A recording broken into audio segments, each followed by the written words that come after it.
Welcome to Crypto Sapiens, a show that hosts lively discussions with innovative Web3 builders to help you learn about decentralized money systems, including Ethereum, Bitcoin, and DeFi. The podcast is for educational and entertainment purposes only, and it is not financial advice. Crypto Sapiens is presented in partnership with Bankless DAO, a movement for pioneers seeking freedom from the limitations of the traditional financial system. Bankless DAO will help the world go bankless by creating user-friendly on-ramps for people to discover decentralized financial technologies through education, media, and culture.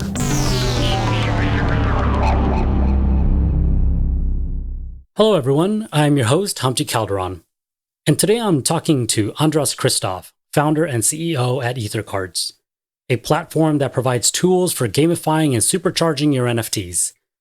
We explore the genesis of the NFT platform and how it has adapted as NFTs continue to evolve.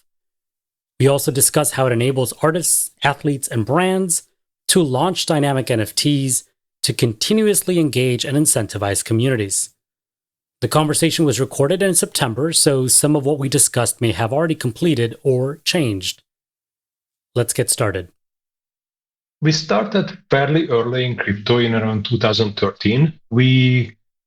We actually built and deployed the first Bitcoin ATM in Asia. That was end of 2013, beginning of 2014. After that, we wanted to see what else we can do with the technology. I mean, in general, with crypto, with blockchain technology, and we built a distributed asset management system. There was no Ethereum yet, so we forked Ripple. We removed XRP because we thought that we don't actually need a base currency, and we built in ring signatures from Monero to make something that is a little bit more privacy-oriented than XRP. So we built this. It actually was working, but we spent most of 2014 building with it. We deployed it, but end of 2014, Ethereum beta came out, and it was so significantly better than what we built that we decided to drop it, and we started to work with Ethereum. So we have been working with Ethereum since the beta days. We have been working with some of the better-known companies like Consensus, the Ethereum Foundation, and others. And we're building smart contracts and a lot of other things. We started working with NFTs about 3 years ago, and we very quickly, as everybody else, went through the we can put a JPEG on a token phase and wanted to see what else we can do with the technology. So we built some ticketing systems. The NFT ticketing system was actually used for the last DevCon, and a couple of interesting solutions like how to integrate and how to connect physical objects with NFTs in the proper way. But it was 3 years ago, and nobody really cared about NFTs at that time. So the project eventually did not go too far. We've been working on other projects, and we've been lucky enough to get a grant from the Ethereum Foundation about 1.5 years ago for an educational project. And while working on that, we realized this big problem in the space, that there is a host of important and potentially good projects that are having problems getting funded. Because if you are doing a blockchain project and if you are not doing a DeFi project, then it is rather difficult to get funded. That there is a lot of projects out there doing important stuff, even infrastructure stuff and others, that actually makes sense. It brings a lot of value, but there is no token behind it to kind of ape in, and there is no number go up. So many times these projects are actually having problems being funded.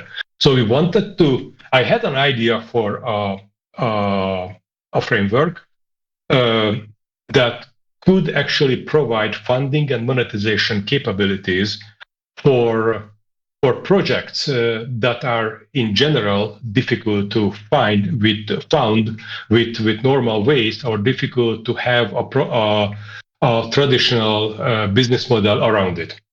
And we actually built it And the use case and the audience we had in mind is open source projects, open ecosystem projects that are building stuff on blockchain, like educational projects and other stuff that are not financial based, not DeFi based projects.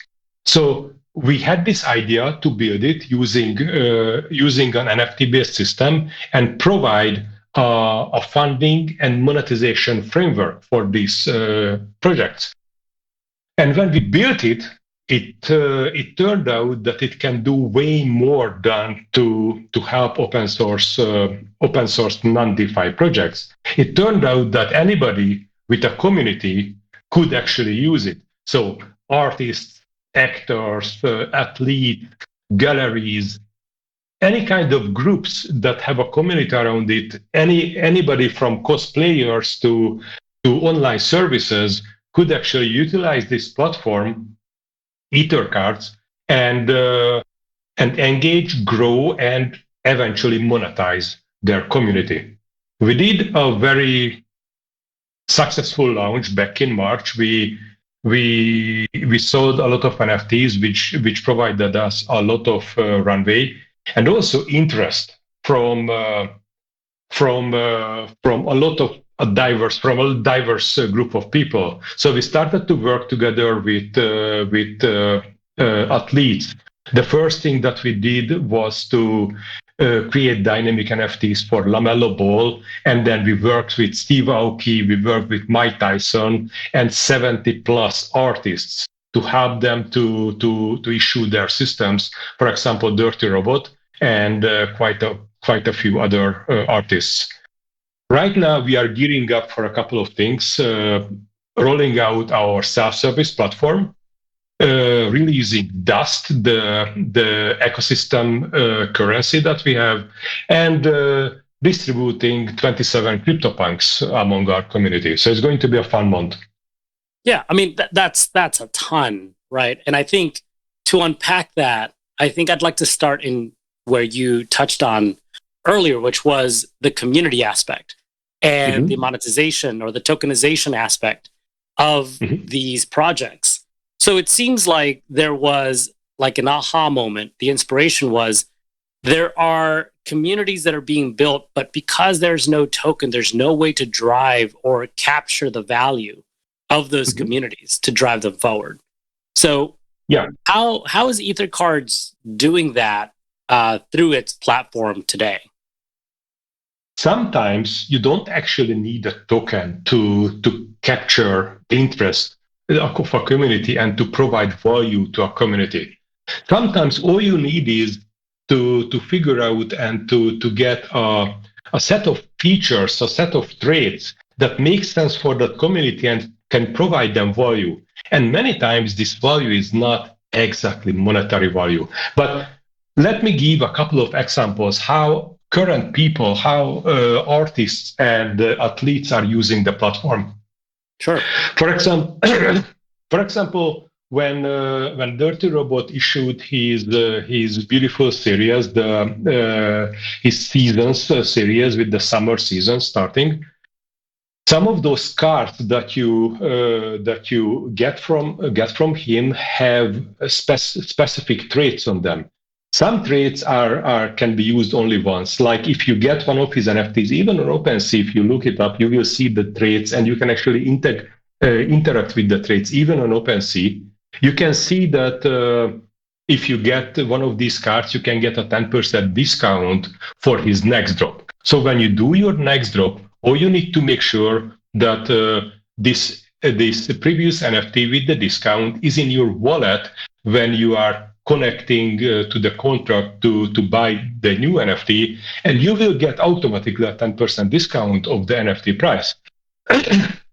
Other traits for on his cards, for example, you can have a redeemable trait on the card on his art NFT. It means there is a button on it. You can press that, and that will take you to a website where you can put in your shipping address and name and information, and you will get a high quality print of the art on the NFT with the artist's signature. And then that trait from your NFT will disappear. So that is, again, you don't actually need a token for it, but but the artist can provide value to the buyer that right now it's very difficult to provide. Another way of providing value for the artist or for the athlete or for the actor is to create a personal connection with the buyer.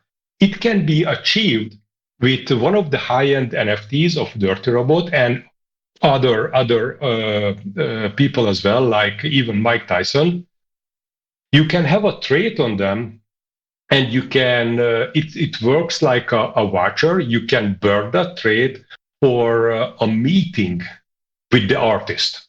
It could be, obviously it's an online meeting, but you can actually have a meeting with the artist, or actually there is a card right now on OpenSea, and if you get that NFT and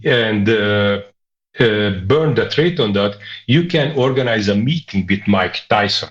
So this is another way to provide value to a community, to give them something that they really desire, to meet or to interact with the person around whom the community is organizing and forming. I think what you're alluding to is, aligning incentives between a creator. In this case, could be an artist, could just be, a regular community person. But these incentives don't always need to be, monetary, right? Incentives could be very different for different people, for different communities. So it's interesting to see that EtherCard is looking at the topic of incentives beyond just monetization. It's also looking at that as a way of creating deeper relationships between people and communities. And that can take many forms. The same thing that can happen, and it can actually take in a very, very artistic way. That, for example, we are working on a project. I think I can mention it. I hope I can mention it with Nick Johnson, the creator of ENS, Ethereum Name Service, or Everything Name Service, and the plan is that to have you can get some NFTs from ENS, and some of them will have a special token. And if you sacrifice that token, then you can summon Nick Johnson. So that is something, again, not monetary, but something that could be interesting. Also, we've got the Discord integration. So if you issue NFTs with this trait, then you can set up your Discord groups in a way that into specific rooms, only people with the specific NFTs and specific traits can enter. So you can create privileged groups that is controlled by the trait and the NFTs. Yeah, I mean, I think one of the fun and one of the biggest reasons why NFTs, in my opinion, have been successful is because they don't necessarily behave in the way that crypto or other tokens would work, right? There's a lot of complexity, but a really dynamic ecosystem that can be created with NFTs. And you're again, I think you're alluding to token gated communities where you can provide access to specific people to interact with one another or with an individual by having access to this. But also there's ways of interacting with projects that you may already be a fan of, like ENS, by using an NFT. And certainly I think ENS itself as an NFT is a good example of a project that can look to leverage that relationship that they already have with individuals and adding value to that through a project like EtherCards. Yes. And what we would like to do is to create a platform as a service where anybody can actually utilize this toolkit and see in what ways they can build this build something that makes sense for their community. I would like to give another example, which is I usually give, that let's say you want to create an open source project. Let's say you want to create a distributed VPN. So you want to build this project and you can announce that I'm working on this and I'm going to sell this 1,000 membership card. We can put it this way, based on the Ether cards platform. And if you buy one of these, once my service, my VPN is up and running, you will enjoy a 50% discount forever. So here are these 1,000 cards. I don't have the product yet, but you can buy this. And once the product is up and running, then you can enjoy the 50% discount. So there is a couple of things that can happen now. I build this project and the project is actually operational and there is demand for this. Now I have 1,000 people with this card and they will actually enjoy the benefits of the card that they bought from me at the beginning.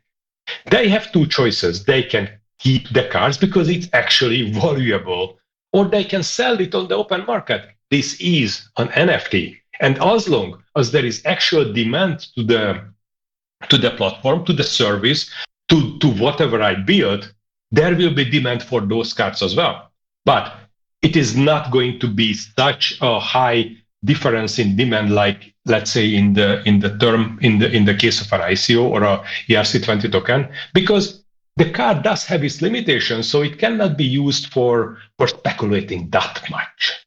So basically, what we wanted to build something that can serve a non-financial project, and as long as you can provide, as you can find a service that can be that which this NFT can unlock the access to or provide discount to, then you can utilize this platform and create the trades on the cards in a way that makes sense for your project. So just one more thing, because this takes care of the kind of the funding bootstrapping part. But the important thing is that you can actually utilize the same system even after your project is up and running, and you can actually, the service is actually up and running. At that point, obviously, you cannot keep issuing cards with 50% discount. There is no way, there is no project that can survive if everybody is using a 50% discount, and it makes no sense either. At that time, you can keep issuing cards with very different benefits. At that time, since you have already a project and an actual service with demand, you can let me buy a card which gives me 3 months access to the project with 5% discount, or gives me some other benefits, or gives me discounts on some services on the project for a limited period of time. So when you start, you can provide cards with huge benefits. But when you are up and running, you can provide cards like membership cards or access control cards with limited benefits, but that still makes sense for your project. Yeah.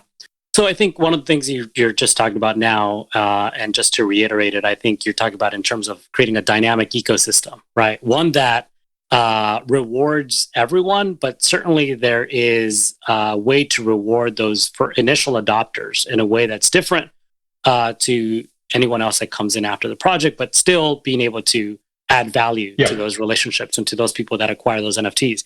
So you were talking about this self-serve platform, and you used a term earlier when you were talking about Nick Johnson, and you were talking about summoning Nick Johnson.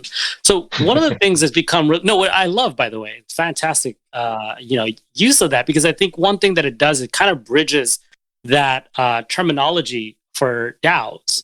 So right now, I think one of the things that DAOs are trying to solve for is governance. So there are different projects that are coming out that are creating the tools to be able to summon a DAO, as an example, using the operational framework that's been developed by them.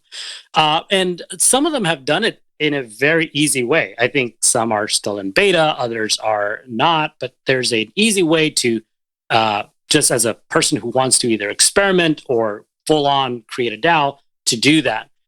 If I were to go to Ether cards, is there a way to simply summon an NFT project in that way? Not just yet. What we are working on now is to issue the first version of this self-service platform which is exactly like that. You will be able to utilize a very straightforward web-based interface where you can design and build up the NFTs, the cards, however you say it, which makes sense for your specific community or project. And that is what we want to release by the end of October. Got it.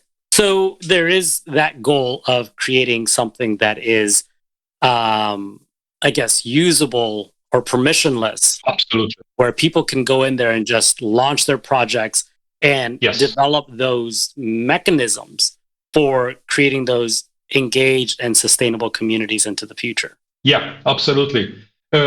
Basically, the project obviously has a couple of parts.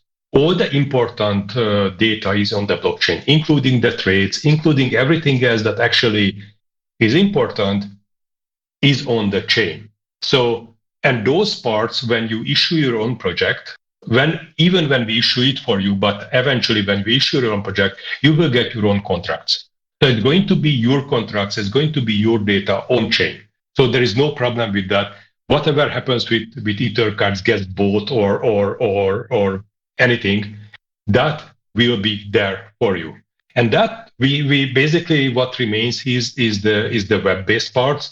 Either if we need to use some aggregator servers to make things faster, but because when you need to deal with 10,000 cards or more, blockchains are not always fast enough.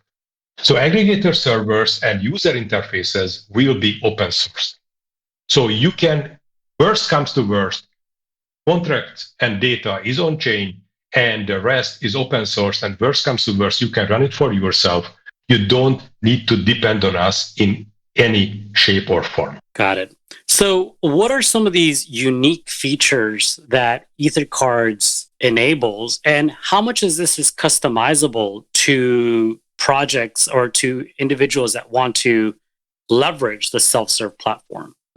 Obviously, you can only put a certain amount of complexity on a web interface. When it comes to designing completely brand new trades, no choice. You need to get done and actually implement it for yourself. But even for that, we provide the framework, we provide the samples.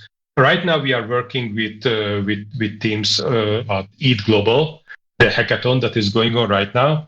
And we provided them the tools so they can actually implement new trades that can be attached to the smart contracts that we have. But in general, there are three major features that are going to be released with the self-service platform. One is a layer editor. So you can design and you can define the number of layers and the combinations and the interactions between the combinations that will be on those layers. So you can actually design probably 95 or 99% of the current generative and or combinatory NFT drops that are out on the market right now. You will be able to design the same or even recreate them. So that is one part. The second part is the trades. You will be able to design the basic set of trades. You can specify how do you want to put it on your cards, what trades there should be, and in what ways they should work.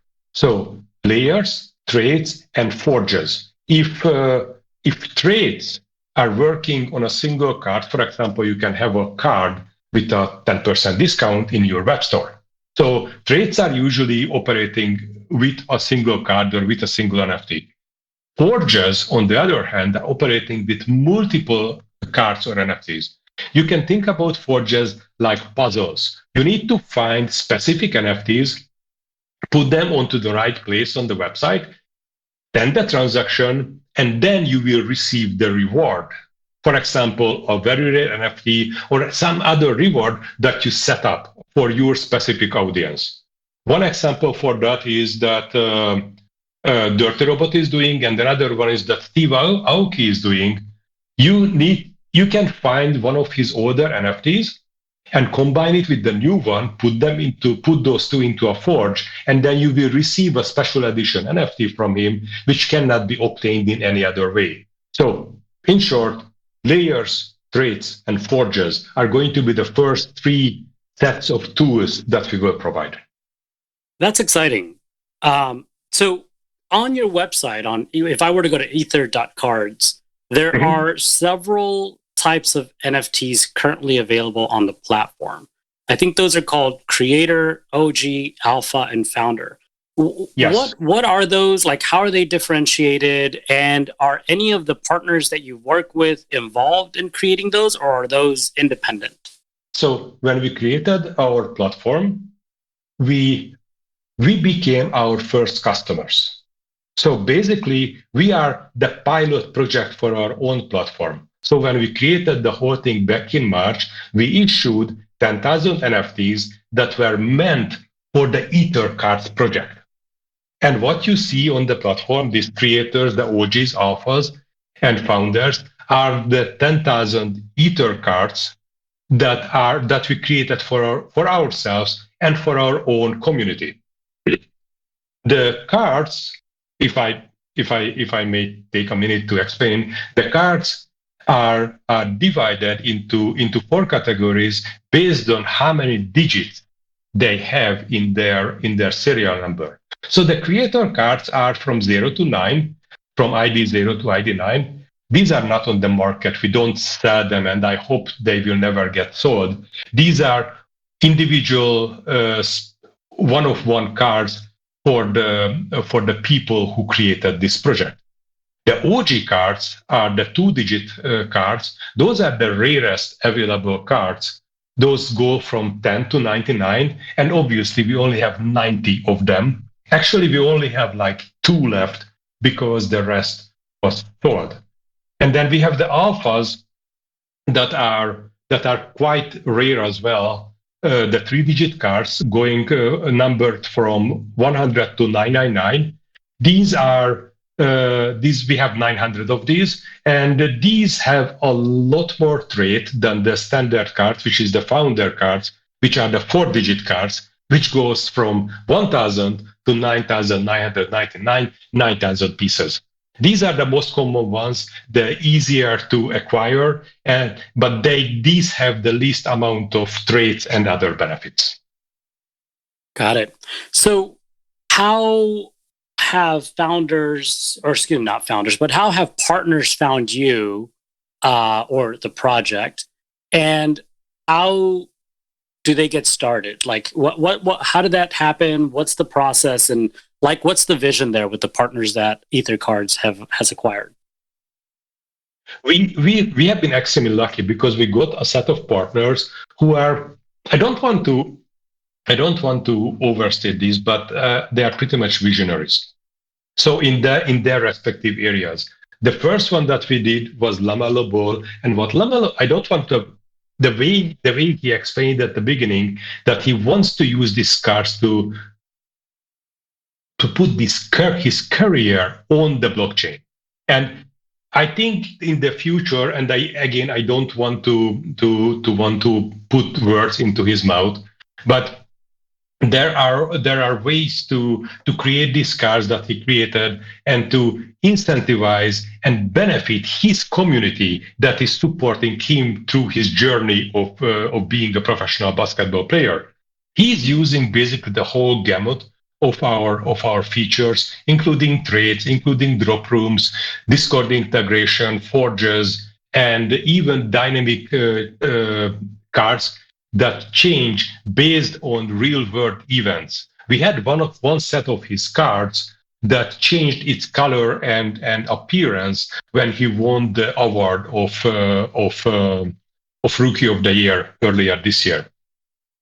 So basically, the people who came to us, they had their communities, and their goal was to design something for them that can help them to engage and grow these communities. And when we worked with them, this is what we attempted to do with them, to give them traits and give them engaging NFTs that can do more than displaying beautiful art. Well, that's good. I mean, that just goes back to where we started, right? This is really a way to engage these communities and create or add value to the relationships that we're building on chain. So that's good to hear. I guess there's two things here that I want to touch on before we wrap up. And one of these, and I think one of the ones that may be more exciting to a lot of these people who are maybe new or been around NFTs for some time, are the CryptoPunks, right? The other and probably unique aspect of the platform is the dust token. So let's start with CryptoPunks. And what is the purpose of the CryptoPunks, and how does it intersect with the project?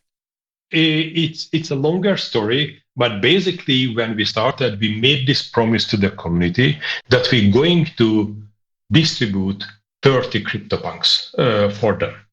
And we are about to make good on this promise. The day to do that is actually tomorrow by my time, 30th of September. And what is going to happen is that 27 out of the 30 CryptoPunks are going to be fractionalized and distributed on the 10,000 Ether cards. And we are going to use the dust token to do this distribution. So by definition, if you have at least one Ether card, you will get some fractions of the 27 punks. It is 27 and not 30 because we reserved 3 for our upcoming Battle Royale game, which is an actual online game where you need to build a deck and batter your opponent. And the 3 grand prizes will be 3 CryptoPunks. That in that way you can actually win a full CryptoPunk. The rest of the 27, and including the 30 Meebits and quite a few other NFTs, are going to be fractionalized and distributed on all the 10,000 Ether cards. And that gives us or gets us to dust.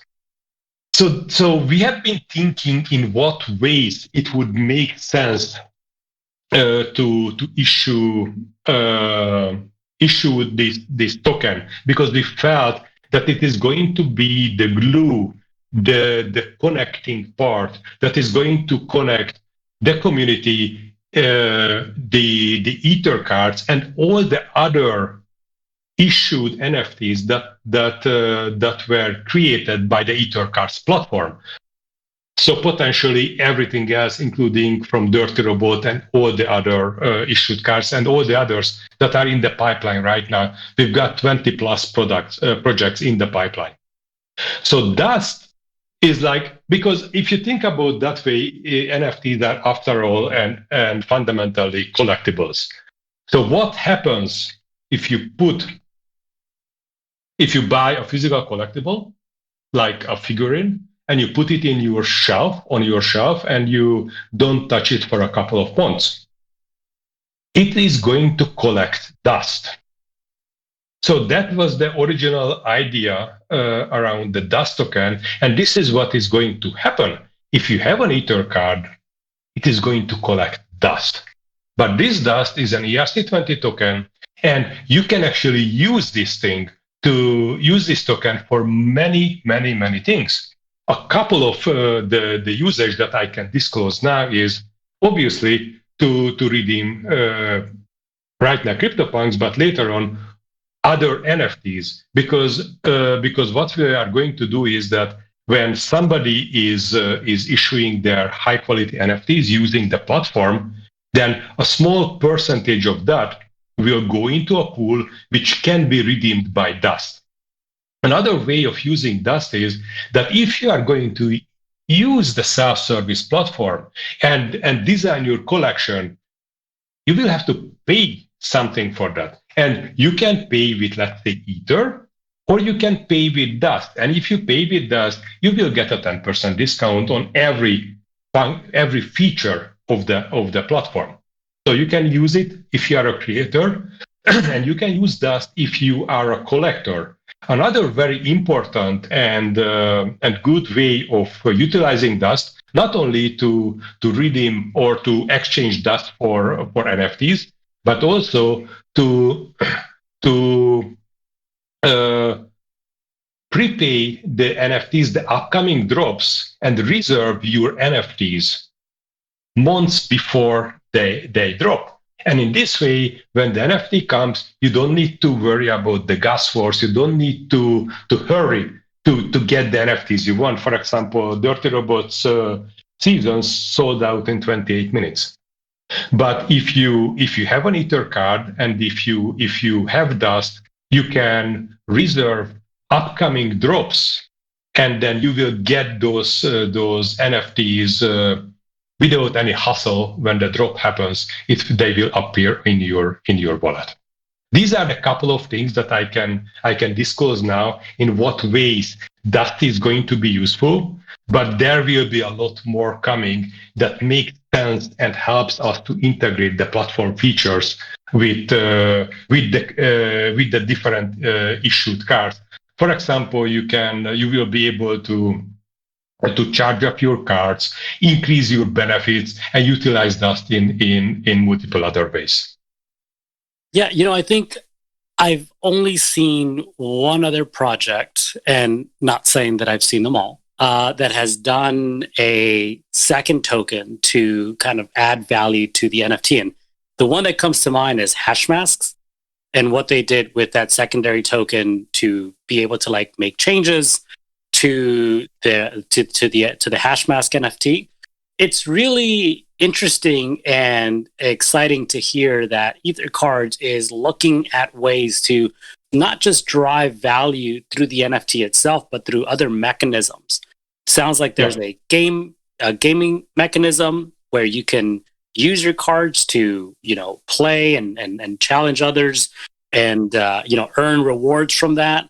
And also through the Dust tokenomics and its own mechanisms and how it interacts with NFTs to add value to those programs, those projects. In many ways, we would like to look beyond the hype.